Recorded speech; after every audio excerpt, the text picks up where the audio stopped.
it's awesome that you hand me this flag. It flew on STS-1. I know this flag was taken up on STS-135. There is a good shot of the STS-1 flag that flew up on board Atlantis. The Demo 2 SpaceX crew, my friends, great friends, brought this thing home. So it's amazing to think of the hands this thing has gone through. It's pretty special. And then it will travel once again on the next vehicle that leaves low Earth orbit. And here we are in Mission Control in Houston, Texas, and this flag is in my hands. And I don't know about you, but I think we should send this thing to the moon. Let's take it to the moon. Human spaceflight is the ultimate team sport. When these four fly around the moon, they won't be doing it alone. They're part of a team of astronauts, engineers, scientists, trainers, a team of support working around our country and around the globe, ready day and night. We will help them carry the incredible weight, and it's a heavy one, now laid on their shoulders, because we go together for all humanity.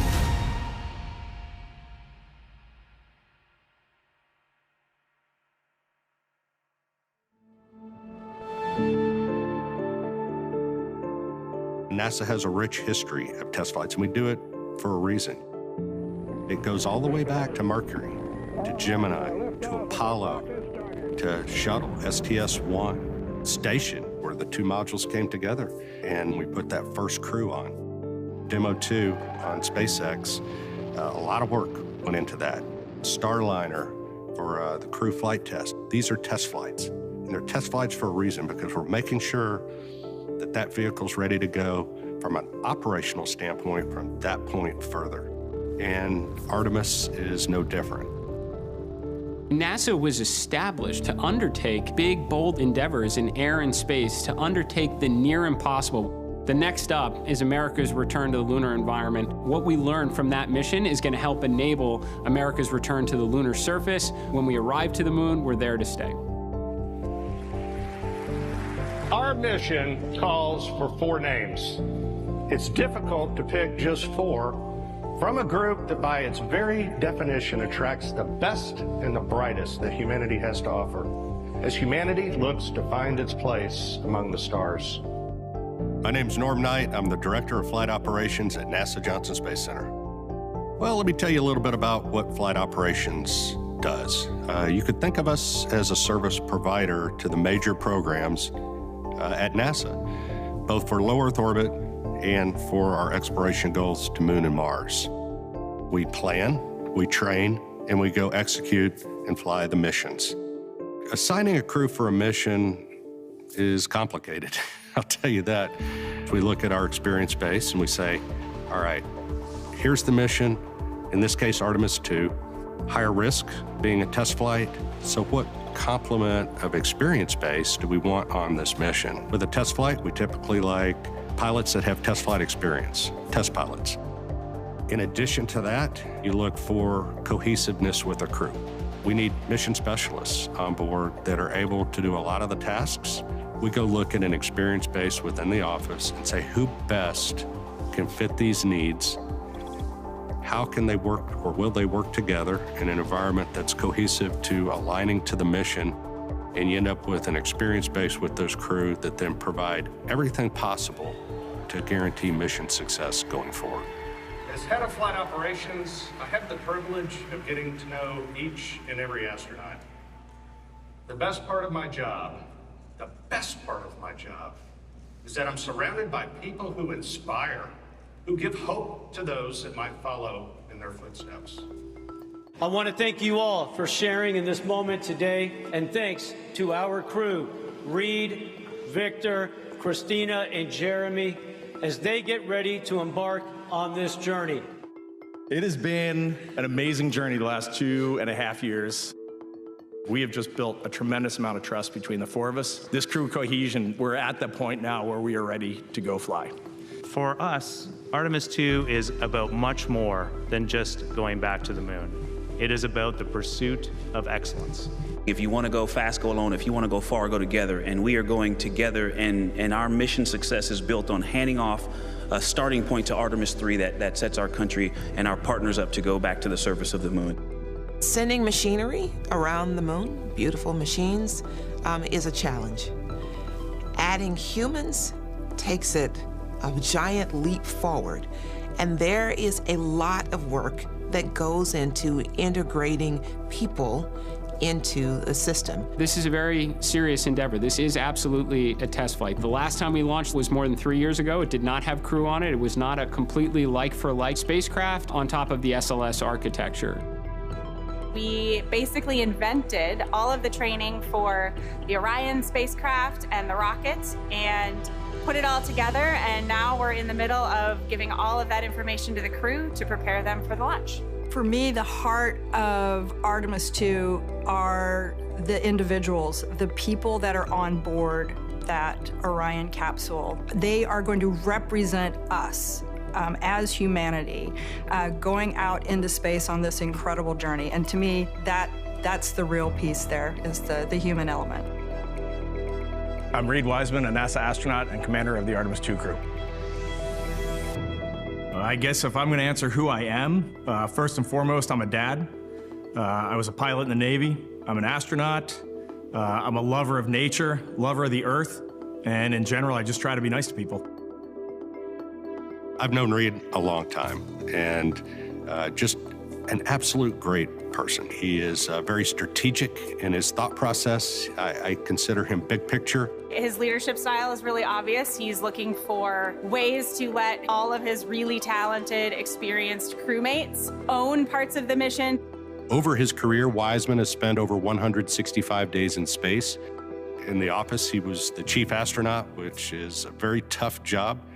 More on the personal side, Reed's just a great guy. I grew up in a small town north of Baltimore, Maryland, known as Cockeysville or Hunt Valley. The first time I remember being interested in space, I was in elementary school. I was always into cars and trains and planes, and I distinctly remember before the first space shuttle flight, I think I was 5 years old, the 747 flew over with a shuttle on the back. I distinctly remember being on a hill near a mall with my mom and dad watching that thing fly over and all. I was a tiny kid. I graduated high school pretty young, and so I was small. I tried all the standard little kid sports. I tried soccer, I tried baseball. Those just did not fit with me. While I was at school, I decided that I wanted to be a Navy pilot. I joined the Navy in college through this thing called ROTC. And then when I graduated from college, that was my road into the Navy. Once I had that test pilot school block met, I knew that I had all the pieces to be an astronaut. I applied once, I got my rejection letter. It's still hanging up at home. I looked at it last night. I thought it was hand-signed. It wasn't hand-signed. And then in 2009, I applied again for my second time and luckily snuck into an interview round, and then I knew it was all up to me, and the dream was gonna be set by me right there. So are you enjoying your training? Oh, it's awesome so far. Absolutely fantastic. Way better than I had imagined. Getting to accomplish a dream, getting to go out and seize that, you have to sometimes look back and just congratulate yourself. Just take a minute and say, man, you did the thing that you set out to do. What would I tell 8 or 9-year-old Reed? Hey, stay the course. You're doing great. Have some confidence, because I definitely didn't have a lot of confidence as a kid. So go out and have fun and try to do good every day. While we're looking at everybody, if you'll find the lens, just go and look at the lens, everybody. I want to thank God for this amazing opportunity, because Artemis 2 is more than a mission to the moon and back. It is the next step on the journey that gets humanity to Mars.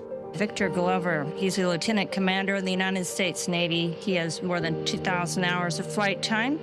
He has his bachelor's degree in engineering, his master's in flight test engineering. He was a United States test pilot where he flew F-18s. He came to us from Washington, D.C., where he was serving as United States Navy Legislative Fellow in the United States Senate.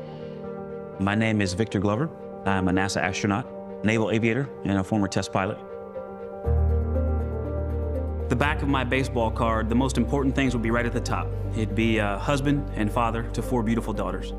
And then, being able to dabble in the aerospace industry, fly jets off of a carrier, and help design and to operate spacecraft. Those would be down there in the small print somewhere. Victor, He is the philosopher, I would say. He's the one that I've had the most conversations about what makes effective training. When I think of Victor, I think of a supercomputer. And I mean that very sincerely. He is so intelligent, and he is thinking about the mission. He's thinking about solutions. And in working with the teams, it's just fun to watch. Victor Glover, he is my classmate. We were both chosen in 2013 to become astronauts. He is my astro brother. He is incredibly talented, and I am basically in awe of him at all times. Victor Glover, he has become a mentor of mine. I love working with him. It is not a relationship that peaks and then drops off. This relationship is always increasing. I'm learning more about him every single day, and we're working better together every single day. I grew up in Southern California. Being from a socioeconomically disadvantaged background, you know, not having a lot of money, it definitely created a challenge. But in all of that, my support and love from my mother and my father was always clear. That always shone through. I played outside. You know, I would come home with rocks and wood, chips, but also like bugs in my pocket. Just this idea to kind of go beyond and know what's next and see what's beyond it's just kind of always been there. Sometimes it wound up with me getting bumps and bruises, you know. I took the rain fly off my tent, tied it to my belt loops, and jumped off my grandparents' roof to see if I could make a parachute, you know.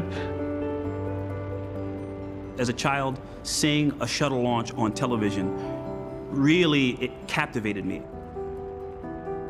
There are points through my childhood and young adulthood that feeling was always there. When I was in college, I was 20 years old. I decided I wanted to join the Navy.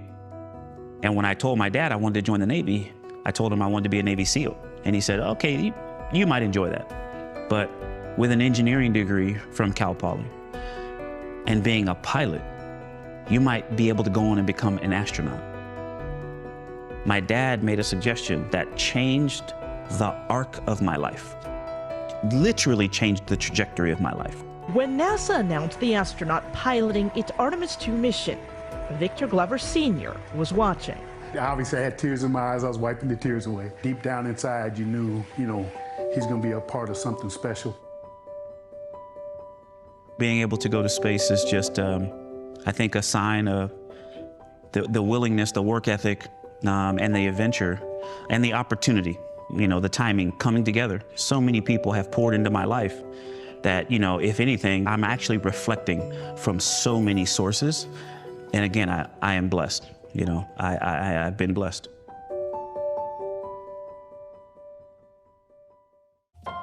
Look at this picture. Oh, yes. You were in space camp. I was. Yeah. How old were you? Do you remember? Probably middle school. And look at you now.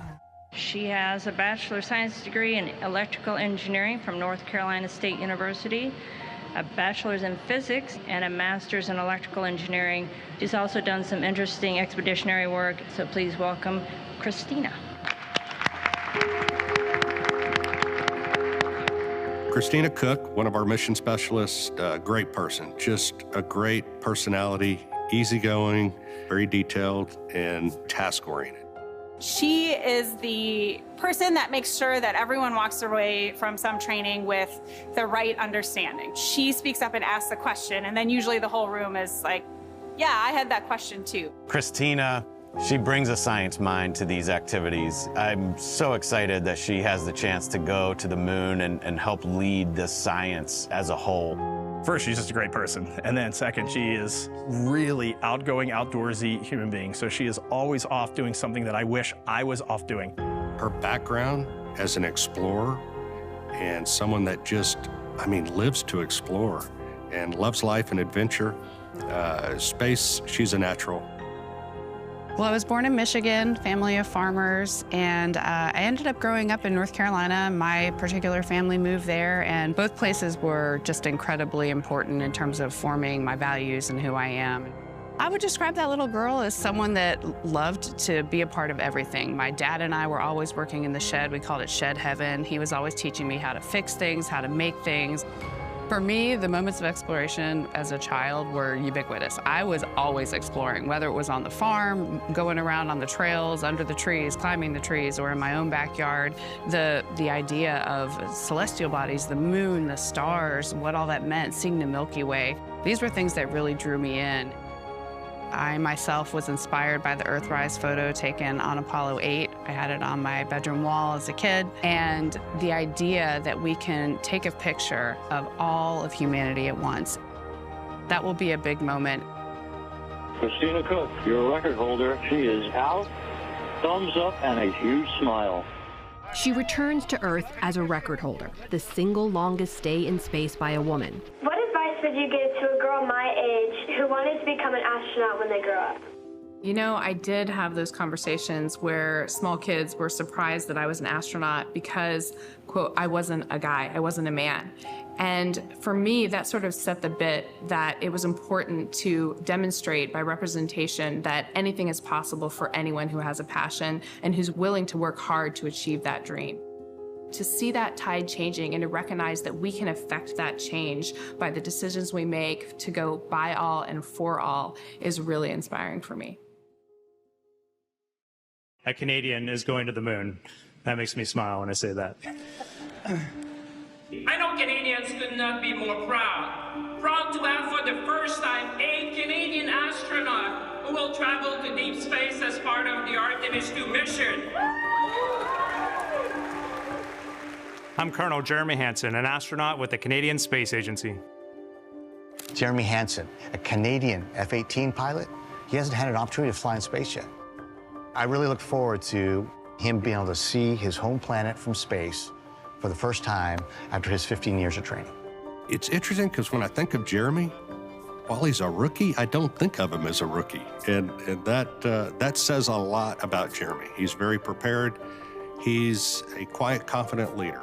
He is maybe the thinker or the observer of the crew, thinking about the technical aspects of whatever we're learning. So he'll have some really insightful comment or just some really great piece of humor to add at the end. He's one of the funniest human beings that you will ever met. He is dry humor, and his timing is absolutely impeccable. You know how many times I show up to an interview and then I watch them make the tripod taller?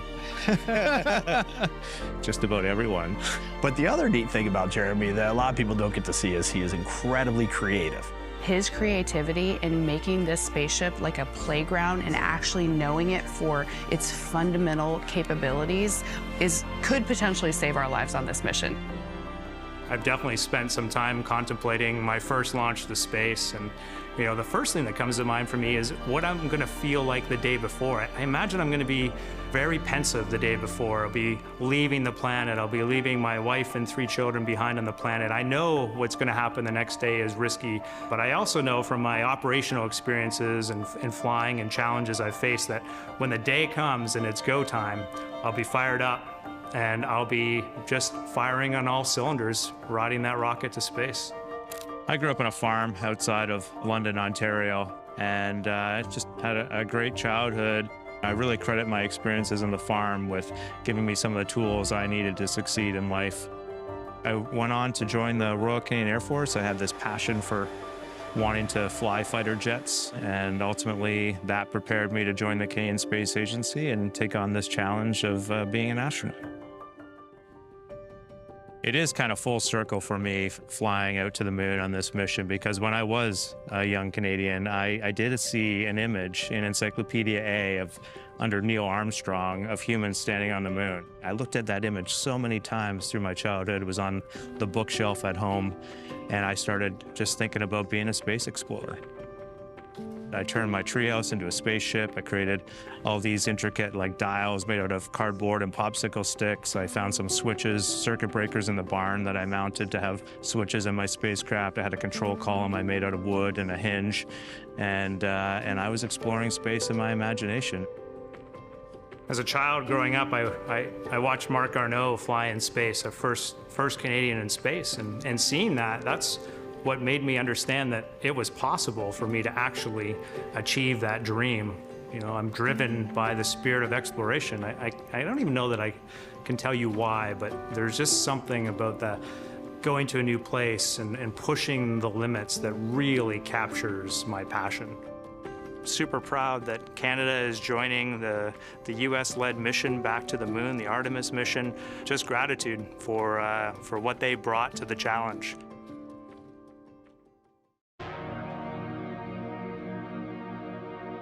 The moon is like a Rosetta Stone for understanding the entire solar system and where we came from as a result. I used to stare up at the moon. I was just fascinated by that image, that consistent image, and try to imagine what it might be like up there. Just thinking kind of on a mental journey, like I'm just taking this spiritual flight through the cosmos. But there was just this interesting and significant connection with the moon. Everybody around the world has looked up at that exact same moon. The same side of the moon is always facing Earth, and we are always looking at that same picture. Some people are dreaming of it. For some, it's a religious symbol, a spiritual symbol. For some, it's a calendar. But we are always all looking at that same moon. It's one thing that every human has in common. That thing that looks so far away is going to be right up close for us. There's this human aspect of flying out and seeing the moon up close. That's going to be truly extraordinary. But then think about seeing the Earth from the perspective of the moon. You know, to have the moon in the foreground and the Earth rising around the side of the moon is just an extraordinary thing to imagine. This is the stuff we dreamed of when we were kids, and now it's becoming reality. It's not becoming reality, it is reality.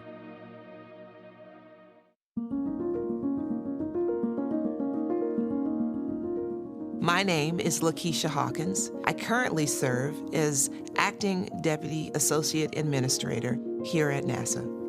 We lead the agency's efforts for human exploration to the moon and to destinations further beyond the moon. I'm one of those kids who went to elementary school, and we had enrichment programs where we did some rocketry and some landing experiments. I remember them rolling the TV cart into the classroom, allowing all of us to watch shuttle launches and landings. We were also sitting in front of the TV during the Challenger incident. That was impactful to me. I was one who wanted to explore, but I also knew that there was risk, and I wanted to be able to help others do so safely. And so that's always been in the back of my mind. Test flight means extra risk, even more when you're flying to the moon. How much more dangerous do you personally feel going into this mission compared with your previous space flights or other high-risk endeavors? And how are you and your families dealing with it? I have a family. You know, I'm a husband and a father.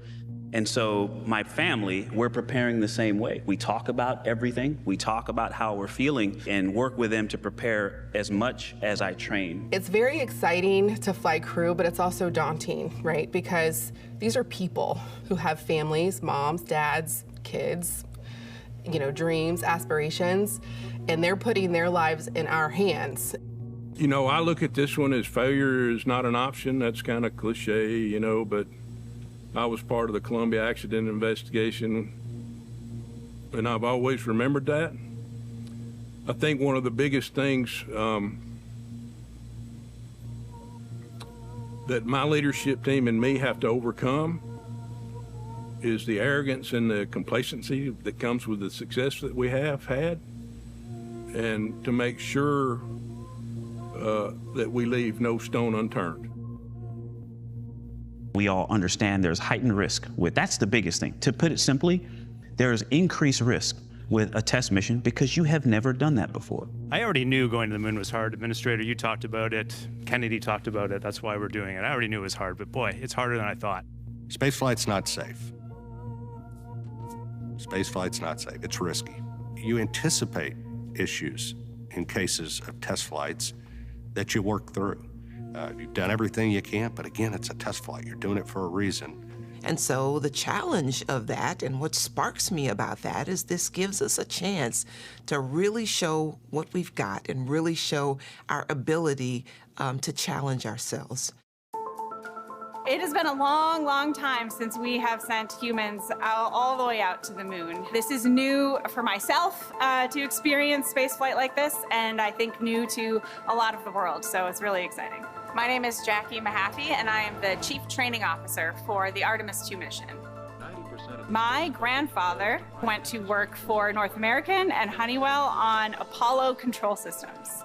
So flying to the moon is a little bit in my blood, and after an aerospace engineering degree, I made it down here to Johnson Space Center. I started off as a flight controller in mission control.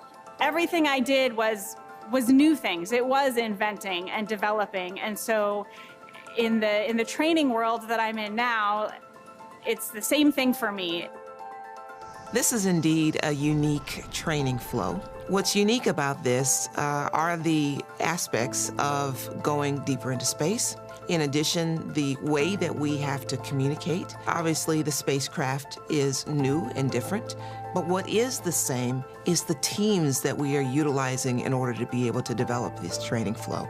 Most of the team here at Johnson Space Center have had some experience with the space shuttle and training crews for space shuttle missions. A lot of experience in the last 25 years training for the space station. But this whole idea of this small spacecraft, small capsule, and sending it as far as we do and making sure that the crew is equipped to handle things on their own if needed is something new for us.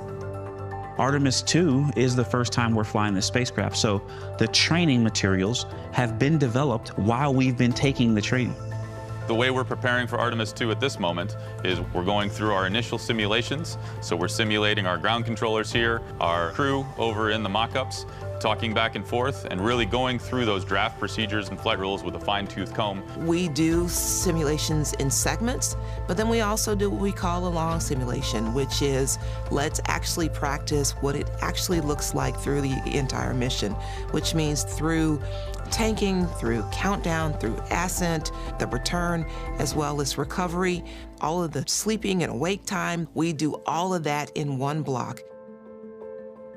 For the Artemis II mission, we have 9 days to do everything that we need to do to test the vehicle and to prove out all of the mission objectives. We're much more focused on the crew understanding exactly the activities that they're going to see throughout the mission, where they might find things on board, and an understanding, hey, if something does go wrong, and it's important that both the astronauts and the team that supports them on the ground in Houston are ready to solve the problem quickly. Working with the teams to figure out the right answer for everything is literally a day-to-day activity, and it has been awesome.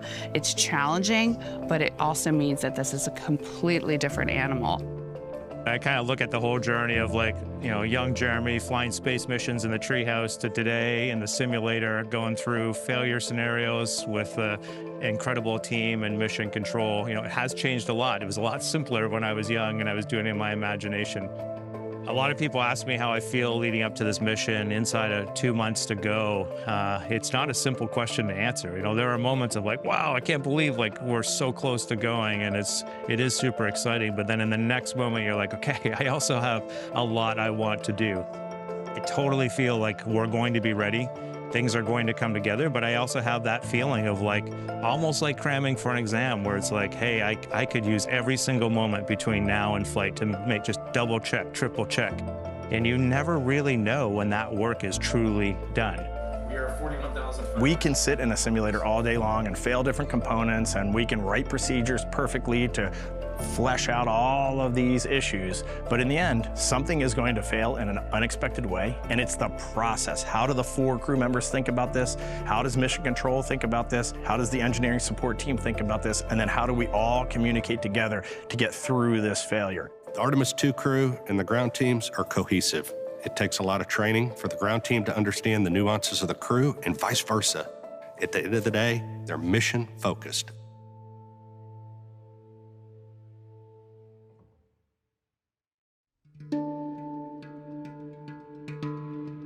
The Artemis II crew, in advance of the mission, have gotten to help trailblaze a couple of the training pieces that future crews that are going to be landing on the moon will get to do. We took the whole crew to Iceland to look at the geology there and just some of the parallels to the moon. We are here in Iceland training astronauts and training other Artemis personnel in field geology. So we're going to be exploring the volcanic deposits, teaching them how to explore a station when they're doing EVAs on Artemis, and also how to make good observations when they're passing by the moon on Artemis 2. Iceland is a great analog for the moon in a bunch of different ways. It's got the planetary processes, in this case volcanism. It has the landscape. There's no vegetation here. It looks like the moon. The geologists are really hoping that there's some areas of interest that we can look at with our human eyes, be able to scan across the moon with different lighting angles as we fly around and collect some data that the satellites orbiting the moon aren't able to get for them. For Artemis 2, our goal is to really advance our understanding of what's going to happen to the human in the deep space environment. We have been working for many years to advance this organ chip technology. And so with that, we're able to really understand what the deep space radiation impact has so we can compare directly that personalized level of what's happening to them. So this is game-changing. The research we'll conduct in Artemis 2 will lay the groundwork for us being able to spend more time at the moon and start thinking about our astronauts, humankind, being able to survive longer trips to places, for instance, like Mars. We got to look inside the simulator in Building 9 yesterday, and some of us were thinking, okay, this isn't Gemini 7, where 2 guys spent 14 days in a vehicle the size of a Volkswagen, but it's 4 people inside a vehicle the size of maybe a minivan for 9 days. Can you just talk about the human element of living in close proximity with all that's riding on the mission, but just the physical closeness inside that cabin and how you guys are going to manage that? As you guys know, we've been training together for over 2.5 years now, and with that comes a closeness that I think is built in for a reason. The importance of bonding as a crew is so that we can communicate with each other. There are going to be tough days, there are going to be tough moments, and there's going to be great moments. That, to me, is where that bonding is so important. Crew camaraderie is really important. I would say it's especially important for this type of mission. The Orion capsule, I liken it to, you're going camping in a tent, but you don't get to get out of your tent. Your bathroom is there, your kitchen is there, your gym is there, and so coexisting in that space, much less pulling off a successful mission, requires a really cohesive team. We are bringing together the world, we are bringing together an amazing workforce, and they are bringing together an amazing vehicle. So we're going to fly around the moon in the spacecraft Integrity. After a lot of conversations, we named our vehicle Integrity. It's a value that's shared by NASA, by the Canadian Space Agency, by the astronaut office, that of course means to be your best self in the most general terms. The root of the word integrity is about being whole. And if you think about it, this spacecraft is over 350 different pieces that had to be integrated and make up this one system. In nautical terms, we talk about hull integrity or a ship being watertight when it goes out in the ocean. And so in space, I think of that as our ship's ability to hold in pressure and also to keep the hot gases out. It comes from this root of integrated, and that's really how we see our mission. It's going to be an incredibly integrated team, and we hope that that shares the idea that it's not just our vehicle, it's everyone's vehicle. Honestly, I just hope Artemis 2 is just a part of the celebration of this nation over the next 365 days. I know these milestones are big for the public. They're going to be huge for the nation, and I'll just be proud to be a part of the 250th anniversary of America. NASA is incredibly excited to support the Freedom 250 celebrations, part of America's 250th birthday. I can't think of anything grander than America's return to the lunar environment.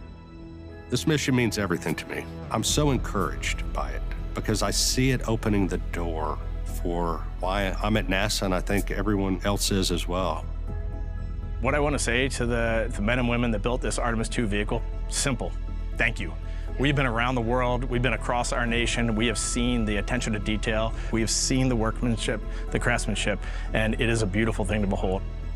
From Europe, ESA and Airbus building the service module, to the team in the Netherlands that integrated the solar arrays, to the folks at Michoud and Kennedy and Armstrong that have worked together to build this system. Integrated, again, integrity, that have worked to give us integrity. We want to do our part because we know you've stepped up and done your part and continue to do your part. What I would want to say to anyone that has contributed to the Artemis missions in any way is just so much admiration and respect for you. You nailed it. You crushed it. We are doing this together because of your hard work, because you thought outside of the box, because you didn't give up. So I will just say congratulations on Artemis 2. Reed, Christina, Jeremy, Victor. First, I just want to say thank you. Thank you to you and your commitment, your sacrifices, all of the training, all of the planning, all of the time that you've spent preparing. Thank you to your families for allowing you to participate and to be the inspiration of an entirely new generation. We are with you.